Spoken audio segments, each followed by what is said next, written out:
Today there are important updates from the Russian Federation. Here, Russian media and political leaders are shocked by the discussed delivery of an American-made missiles to Ukraine that can reach Moscow and beyond. After Trump offered multiple chances for a ceasefire and diplomatic resolution, he has now hardened his stance by tripling the range of Ukrainian strikes. In the last hours, Russian dread has surged amid reports that the United States may authorize the delivery of AGM-158 cruise missiles to Ukraine, potentially transforming the whole landscape of the war.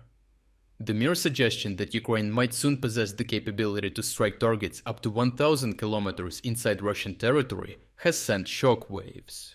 The fear stems from the possibility that Ukraine's constantly growing fleet of F-16 fighters could be swiftly upgraded with these stealthy cruise missiles, dramatically reshaping Russian logistical and defensive priorities. Simultaneously, the former Russian transportation minister was fired just days ago by Vladimir Putin and found dead just hours later, which creates additional chaos within the Russian bureaucratic machine. Central to this upheaval is the AGM-158 Joint Air-to-Surface Standoff Missile, or JASSM, with its variants presenting serious threats to critical Russian infrastructure previously deemed safe. The baseline missile has a 370-kilometer range and a formidable 450-kilogram penetrating warhead designed to breach hidden targets with precision guidance. Even more daunting is its extended range version, the JASSM-ER, capable of reaching targets up to 1,000 kilometers away. Their stealth design and compatibility with F-16 aircraft, a platform already integrated into Ukraine's Air Force, would grant an unprecedented capability to launch devastating precision strikes.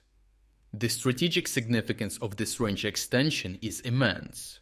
Previously unreachable targets, such as the National Defense Management Center in Moscow, the heart of Russia's military command and control infrastructure, would now fall within Ukraine's potential strike radius.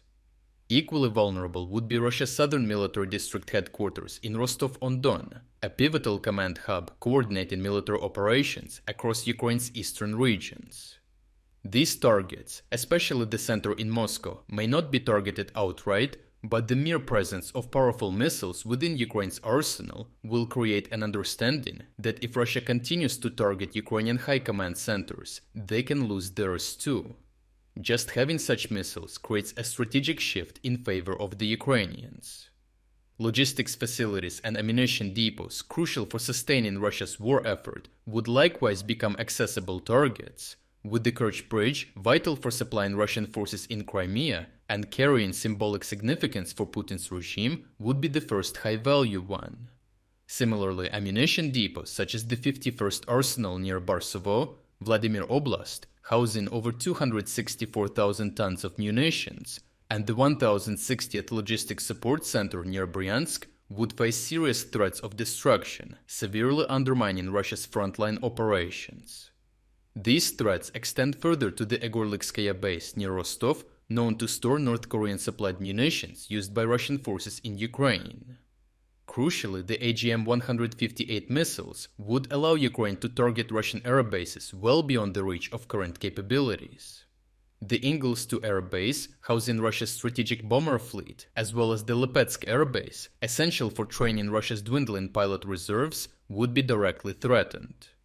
Shaykovka Air Base, home to long-range bombers frequently used in missile strikes against Ukrainian infrastructure, and the strategically significant Saki Air Base in Crimea would also find themselves within reach of devastating attacks.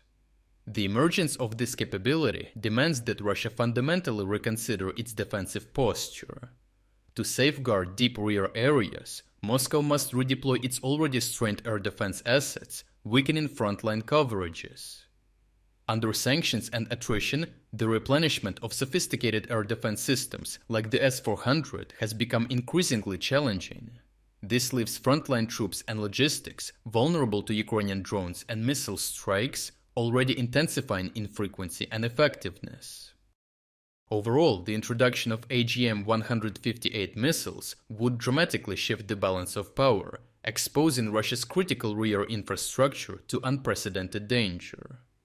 Beyond physical destruction, the psychological impact would erode Putin's domestic narrative of invulnerability, permanently shattering the illusion of secure rear sanctuaries.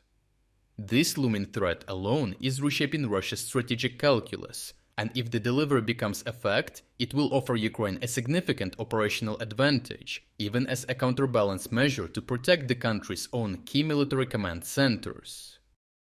If you are against the invasion of Ukraine and you want to support the work that I am doing, consider subscribing to our own independent news website.